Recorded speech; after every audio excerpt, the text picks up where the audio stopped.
Welcome back into this week's episode of Implicit Bias. We are at Mr. Lester Steakhouse in the Cigar Lounge. And by the way, if you want to see what that looks like, you can find us on all of our socials, whether it's X, whether it's YouTube, whether it's Instagram, whether it's Facebook. You can see us. And I'm sorry for that. I am your host, Kevon Bordelon. To my left, to your right on the screen, you actually also get to see the rustic renegade. He is Caleb Morse. Caleb, it is a pleasure to have you here this week. It is wonderful to be here on this beautiful Wednesday eve. Yeah, we normally record on a Thursday. I said that wrong. I'm sorry. It's okay. We normally record on a Thursday. We air on Saturday in most of our markets. Yep. So if you're in New Orleans, if you're in Monroe, if you're in Vidalia. Is that how that's pronounced? Yes. It's not Vidalia? That's the old Sammy Kershaw song. I've heard it both ways. Sammy Kershaw was from Kaplan, so I'm not even concerned with how he pronounced it. I mean, let's be honest here. That's a whole nother conversation. Valid, yeah. So it's good to have you here. By the way, like I said, if you're in New Orleans, if you're in Vidalia, whatever, if you're in Monroe, please make sure you come down to Southern Louisiana. You want to grab a steak in this restaurant. Yes. As one of our guests would say, get a hotel room because you'll need a nap. He is Louisiana's only certified master tobacconist. He is Rene Girard across the table from me here. Rene, it's a pleasure to have you. You and your banana clip shirt. Caramel. No, Vidalia. Caramel. Okay. Same stuff. No. Caramel is spelled different than caramel. They are spelled differently. Caramel has an extra A. Caramel is a place. Caramel is cooked sugar. No. Yes. Carmel is a place.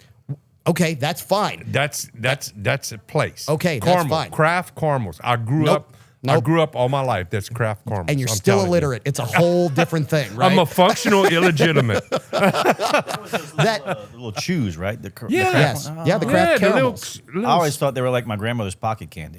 Well, yeah. Yeah. Especially, When if they don't have if they don't have the wrapper on them, that's nasty. Yeah, It's just a little pocket lint, that's all. That is nasty. All right, across from Rene, we call him K&B, as in Kennebra. He is Grant Galatas of William S. Nacol Jewelers. Grant, it's a pleasure to have you here. Another member of the OG crew of Implicit Bias. Good evening, fellas. I just have to say, I didn't think it would be like 8 seconds in before we went down a rabbit hole that quickly. That was a caramel explosion. That was very nice. You know, the worst part about that is I knew it was coming somehow. Somehow I knew it was coming. Actually, you know how I knew it was coming? I knew it was coming because I got a sneak peek at the menu. And there is a caramel stuffed apple, not a caramel stuffed apple, Rene. Nice segue. There Bravo. is a caramel stuffed apple on the menu here tonight from Chef Willie at Mr. Lester's that is, oh my goodness, looks so good. It's a deep fried cheesecake. I mean, I'm jumping straight to dessert with a caramel stuffed apple. Talk about fantastic, right? Again, nice segue. That was masterfully done. I appreciate that. Didn't see that one coming. Thank you very much. Well, no worries. You get your first bell of the evening. And speaking of not seeing, normally you don't get to see the Implicit Bias pledge. Where is he wearing it? I can't see. I got it. I brought it. He's got the pledge pin on. Walker Griffon, who is better off dead. It's also his nickname. Walker, it is a pleasure to have you here, like running the whole show here at Mr. Lester's. Pleasure to be here. It is. It's free, so I knew you would. Oh, I'd be here. Oh yeah. You should have. Most things. And I'm gonna out you here because Caleb brought shirts for everybody. And yes, I have one. Yes, I'm going to participate. Don't worry. I've actually got a plan. But you should have seen when Caleb said, "Hey, I've got shirts for everybody if you want to come get it." It was like, I don't even think the text was completed being sent through the group when Walker was like, "I'll be there. I'm in. Free stuff. I'm in." It was so fast, my phone didn't make a noise. It was like... It was the extended sending noise. Yeah, it was amazing. Yeah, I was actually impressed at how quickly he latched on to, oh, something's free, I'll take it. I was on my phone, and I saw the text, so I just slid down and typed what I needed to type. So you were on your phone. I sent that. You sent the text in the afternoon, so I'm assuming that means you were on the toilet. Hey, maybe I was, maybe I wasn't. Look, we all do it. It's nature. Yeah, it is. It's okay. All right, so let's dive into our weekly whiskey segment. As we say, we solve the problems of the world one weekly whiskey at a time. And you probably have already seen on camera, I've got my weekly whiskey in my left hand. And man, this is one that starts off with one of our weekly whiskey partners where you can buy this bottle. This is a 9-year vertical Pinhook Kentucky straight bourbon. At Grant, you said 114 proof, I believe? Yes, 114.6. 114.6, 9-year-old age statement. I'm really curious because I've heard wonderful things about this. Our buddies in the Acadiana Bourbon Society have been all over the discussion of how good this was. My expectations for this were sky high. That being said, let's start with Renee. Renee, I'm curious as to what you thought of this because you are not normally the high proof guy. So 114 is usually, I don't want to say out of your range, but it's something you high. That's the high part of my range. Yeah. I like 95 to 105 maybe. But we have had some great 110 plus whiskeys. I mean, when you and Caleb love those 125, 140, 200 proof things, that's way too much. This one I like. It's great. I'm not getting a lot of smell. Y'all were picking up smells on it, but that's because y'all didn't let me have a Glencairn on this one. Nobody said you couldn't bring your glass. Well, Nobody. I know. Well, you didn't have it no notes. You were in charge of you. You didn't have it no notes. Of you. I don't want to hear this. You were in charge of you. No one told you couldn't do that. Are you? Oh, that's right. That's why you don't like stuff over 114. You're not a grown man. I get it. That's right. I wear a grown man shirt, though. You do. Oh, you do. Well done. Yeah. Well, I don't wear a Hobbit size shirt. hey, I am the fat Hobbit, so I don't want to hear it. I resemble that remark, right? All right, so at 114. Great whiskey. I love it. It doesn't have a lot of burn, which I would normally pick up on that. Very smooth. The flavors, I'm not picking up the flavors, though. I don't know why. I just, with my cigar and everything, I don't know. But, dude, this is definitely something that I can drink. Which is probably, what, your third or fourth cigar of the day? Yeah, but I hadn't had a cigar since noon, so I had like 4 this morning, and this is probably the 5th one of the day. Okay. All right. It's normally about a 6 to 8 cigar days. Okay. So while we transfer microphones and we've got your thoughts on it, let's go to Walker. I'm curious as to what the Implicit Bias Pledge thinks of this, because normally he's not in on the stuff as well over 110, 114, but he's starting to get there. We're making a snob out of him. Man, this is refreshing. Or it was refreshing. It was refreshing. Okay. God. We have to watch him. What? No, it wasn't. It wasn't that big of a pour. Oh, it was not. Ask Caleb. I looked at that glass compared to my glass, and I gave you the lesser of the two. This is part of the monologue. I'm gonna pull this thread. 3 words: lying, liars, lie. It wasn't that big of a pour. It really wasn't. But it was amazing. Very refreshing. Congratulations, though. Thank you. And then at the end, I get the caramel. The caramel. There we go. I'm about to say, I know you went to a good school. Don't make me shame that school on this show for telling you it's caramel. Okay. Grant, I'm curious as to your thoughts. Officially now, I guess I'm a member of the 110 plus club. I was a member of the Century Mark kind of whiskey. But this is, when it tastes like this and it really doesn't strike you as too strong of a proof. This is a smooth 114.6. My goodness. Just like Renee, I'm having a little trouble. When we first picked it up, I got the little scent of tobacco.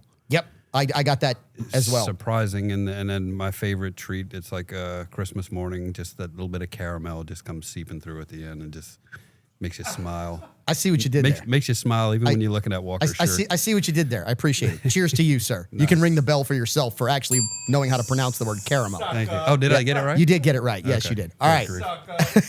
Caleb. Someone's got a brown nose. So Caleb, it just flew out. I know where we're going here, Caleb. I know that this is going to be.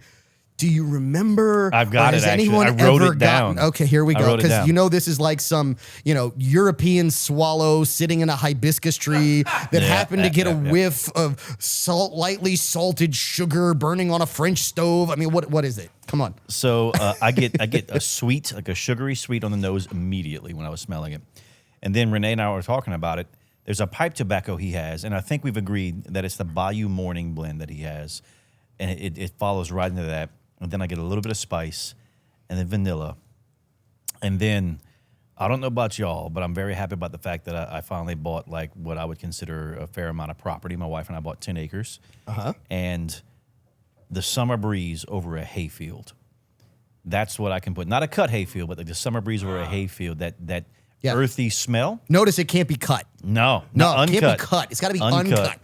Uncut. Like Uncut. 5 weeks. 5 weeks after it was cut, so the grass is kind of bowing a little bit. Yeah. Does it make you feel fine? Summer breeze makes me feel fine. Oh, yikes. So that's the nose. And then on the palate, I get brown sugar. And then I get like this delicious bread pudding topping. Not bread pudding. You know that rum sauce they kind of put on top? So you're getting the whiskey. You're getting the whiskey rum sauce on Yeah. top. I get that. Yeah. And then like the Werther's Original Chews. Because it's not, I don't want to call it caramel because it's not. It's not caramel. It's not there. It's not as rich of a flavor. So it would be like that watered down grandparent pocket candy caramel. And it is just stupendous. Like the flavor profile does not match the nose at all. That is one of the things that I find really interesting about this, and I'm agreeing with you 100%, is that the nose is so different from what actually hits my palate. It's very unique in that aspect. I absolutely get tobacco. When I sniffed it, I went, oh my goodness. It's an almost overpowering note of tobacco, almost like it's a tobacco blend whiskey, right? Like a cigar blend whiskey, but it's not. So when you get that beautiful viscous liquid on the palate, it's oily. It's got a nice long finish for me. And I get the brown sugar. I actually do get that full caramel on the back of the palate. And it sits beautifully. This to me is one of those that, and we're going to play What Would You Pay in a minute for the What Would You Pay championship belt chain, which we actually do have here. Yeah. So we're going to play for this in a minute. This is one of those bottles that to me is so incredibly special because you get a lot of people, and look, if this is you, sorry, not sorry, you get a lot of people who are label lickers, right? They are simply chasing a label, going, oh, I got to have this, I got to have that label, I got to have that label. But you can find some things You're that talking are, about those people that chase ponies all day long. yeah, pretty much. Yeah. And this is one of those that they might not pick up. It's not going to be a collector's cap. But when you drink it, oh my goodness, is it so much better than what you're going to get in a lot of those bottles. It's going to blow 90% of those out of the water. They're not close. This is a phenomenal, superb whiskey that I am just absolutely floored with. And I'm so glad that I already bought an extra bottle because I know that this bottle is only available at Nuno's. And the Friday after this recording, so if you're on social media, you're going to get to see it. If you're in podcast, you're going to get to hear it. If you're on radio, you might have missed it because on Friday, there's going to be a bottle signing from the gentleman who runs Pinhook at Nuno's. He'll be there.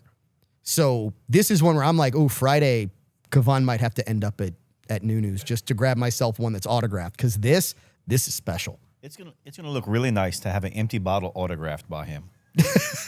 Like that's the best way I can word that. Now, what's the rule? If you have one, you have none. Thankfully, I bought one today. Correct, and I actually have another one. So there will be one empty and one signed. Which Nuno's is it? It's going to be the Nuno's in Youngsville. So Youngsville, thank you for clarifying that, Renee. I appreciate that. Yeah. All right, so let's do this. Let's start with rating this on the Morse Whiskey rating code. Red, I wouldn't drink it even if it was free. Yellow, I would only drink it if it was free.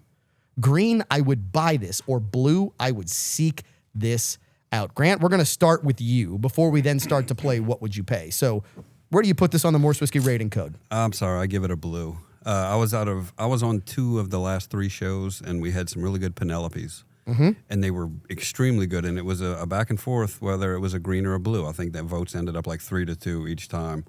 And I expressed on the show, I said, there's a wow factor, and this one has the wow factor. It's a blue. Yeah, this absolutely, to me, has to end up in deep blue. We'll explain that more in a minute. All right, Better Off Dead. Where do you rate this? I think we know because you don't have any left. Gotta give it a blue. Got to give it a blue. Yeah, I appreciate that. Yep. All right, Renee, what about you? Definite blue because, excuse me, this one's going to be on Obtainium because it's a one and done, and we've had quite a few Pinhooks. This is probably my favorite so far of the many Pinhooks we've done. I would agree I with you. like this whiskey. I would agree with you. And yes, that's a great call out, is that this is a one and done. You will never see this again once these bottles are gone. So Caleb? I mean, I had to keep adding tally marks there, but I put down blue before anyone else did it. So y'all are all just copying. And you know where I'm going. Yeah. This is an absolute blue. This is a unanimous blue. It will end up in deep blue, the Implicit Bias Infinity bottle, because we need to add this. That means I can't finish the bottle. No, it means you can't finish. Well, it means you can finish this bottle, but Nuno's is on the way back tomorrow morning. And this won't be out tomorrow morning, so you might be able to pick up another Thankfully, sometimes it's beneficial. All right, so let's play What Would You Pay for the What Would You Pay Championship Belt Chain. For the uninitiated, those who've never heard this game before, here's how it works. Each person is going to pick a price that they would pay for the liquid in this bottle. Whoever is closest to it wins the What Would You Pay Championship Belt Chain presented by Luxury Lemo of Lafayette. You get to clonk 2 beers and throw them into the ring when you're done. Renee, what would you pay? I'm looking at $89. $89. Walker, what would you pay? 9-year liquid, remember. 94. 94. Grant? 101. 101. Caleb? The problem we have here is... Oh, that's true. You know. I was there and I bought a bottle. And I don't remember exactly what it was, but I remember how close it was. So let's test how good your memory is. My wife's over there laughing right Yeah, now. that's exactly why I said it. I was curious to see what Jackie would say about how bad your memory is. Like it, in my opinion, this has to be a C note. Like, has to be. There is no doubt in my mind. I will tell you what I would absolutely pay for this. I would pay $120, $130, $140, $99.